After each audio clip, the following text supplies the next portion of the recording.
গতকাল সন্ধ্যার পর থেকে এক বা একাধিক জায়গা থেকে শওকত মোল্লার নির্দেশে আমার খুনের হুমকি আসে। আমি আপনাদের বারবার বলছি যে এই খুনি, বাইক ছিনতাইকারী, জমি লুটেরা যতদিন ভাঙড়ে থাকবে ততদিন সাধারণ মানুষের জীবন কোষ্ঠাগত করে তুলবে।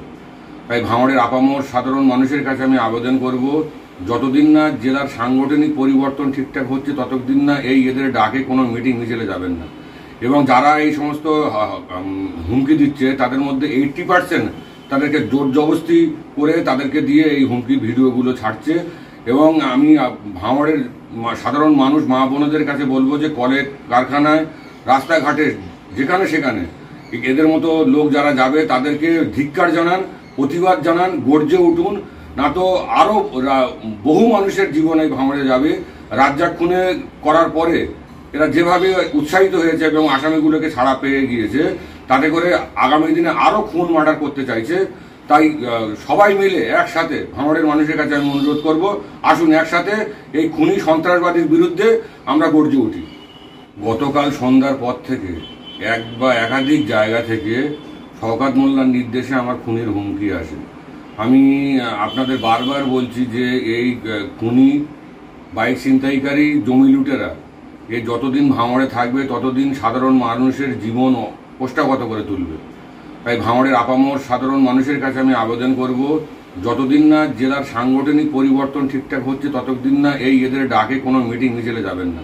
এবং যারা এই সমস্ত হুমকি দিচ্ছে তাদের মধ্যে 80% তাদেরকে জোর জবরদস্তি করে তাদেরকে দিয়ে এই হুমকি ভিডিওগুলো ছাড়ছে। এবং আমি ভাঙড়ের সাধারণ মানুষ, মা বোনদের কাছে বলবো যে কলে, কারখানায়, রাস্তাঘাটে, যেখানে সেখানে এদের মতো লোক যারা যাবে তাদেরকে ধিক্কার জানান, প্রতিবাদ জানান, গর্জে উঠুন। না তো আরও বহু মানুষের জীবন এই ভাঙড়ে যাবে। রাজ্জাক খুনে করার পরে এরা যেভাবে উৎসাহিত হয়েছে এবং আসামিগুলোকে ছাড়া পেয়ে গিয়েছে, তাতে করে আগামী দিনে আরও খুন মার্ডার করতে চাইছে। তাই সবাই মিলে একসাথে ভাঙড়ের মানুষের কাছে আমি অনুরোধ করব, আসুন একসাথে এই খুনি সন্ত্রাসবাদীর বিরুদ্ধে আমরা গর্জে উঠি। গতকাল সন্ধ্যার পর থেকে এক বা একাধিক জায়গা থেকে শওকত মোল্লার নির্দেশে আমার খুনের হুমকি আসে। আমি আপনাদের বারবার বলছি যে এই খুনি, বাইক ছিনতাইকারী, জমি লুটেরা যতদিন ভাঙড়ে থাকবে ততদিন সাধারণ মানুষের জীবন কোষ্ঠাগত করে তুলবে। তাই ভাঙড়ের আপামর সাধারণ মানুষের কাছে আমি আবেদন করব, যতদিন না জেলার সাংগঠনিক পরিবর্তন ঠিকঠাক হচ্ছে ততদিন না এদের ডাকে কোনো মিটিং মিছিলে যাবেন না। এবং যারা এই সমস্ত হুমকি দিচ্ছে তাদের মধ্যে 80% তাদেরকে জোর জবরদস্তি করে তাদেরকে দিয়ে এই হুমকি ভিডিওগুলো ছাড়ছে।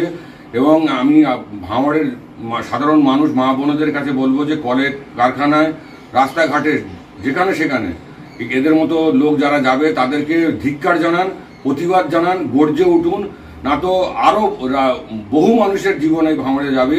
রাজ্জাক খুনে করার পরে এরা যেভাবে উৎসাহিত হয়েছে এবং আসামিগুলোকে ছাড়া পেয়ে গিয়েছে, তাতে করে আগামী দিনে আরও খুন মার্ডার করতে চাইছে। তাই সবাই মিলে একসাথে ভাঙড়ের মানুষের কাছে আমি অনুরোধ করব, আসুন একসাথে এই খুনি সন্ত্রাসবাদীর বিরুদ্ধে আমরা গর্জে উঠি।